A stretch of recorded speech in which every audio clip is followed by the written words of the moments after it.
থাকবে না বাংলার সে জামাল ছেলেরা, আমার বাংলার ভাইরা, যুবলীগ, স্বেচ্ছাসেবক লীগ, আওয়ামী লীগ সকলে এবার একত্রিত হয়ে এটাকে পরাস্ত করবে, সেই আশাতেই আমি থাকলাম। জয় বাংলা, জয় বঙ্গবন্ধু।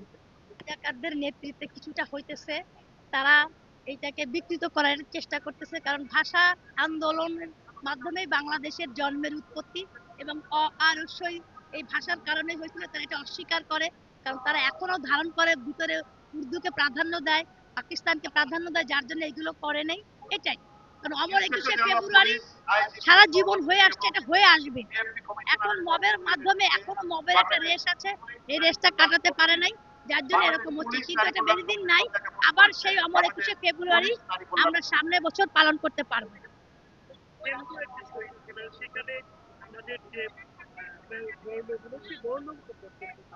আমি তো আপনাকে বললাম, ইউনূস সরকার দীর্ঘ বছর ধরে একটা মব সৃষ্টির মাধ্যমে, একটা রাজাকারী ভাবের মাধ্যমে বিভিন্ন ফায়দা করেছিল। এটা যেতে গেলেও এই 19 মাসে সে যা করেছে, হুট করে একটা কিছু করা সম্ভব নয়। কিন্তু যেটা ইতিহাস সত্য, চিরন্তন যেটা সত্য, সে অমর 21শে ফেব্রুয়ারি কাকা লেখা ছিল, এটা আগামী বছর আবার হবে, এই আশ্বাস আপনাদের কাছে আমি দিচ্ছি। কারণ যারা মুক্তিযুদ্ধের সপক্ষের মানুষ, তারা এটাকে মানবে না এবং মেনে নেয়ও নি। এখন হয়তো মবের কারণে এখনো মানুষের ভয়ভীতি আছে, কারণ ইউনূস যেভাবে আওয়ামী লীগকে ধ্বংস করার জন্য যজ্ঞ করেছিল এবং মুক্তিযোদ্ধাকে ধ্বংস করার জন্য যে যজ্ঞ করেছিল, সেটার কিছুটা হলেও সামিল এখনো চলতেছে।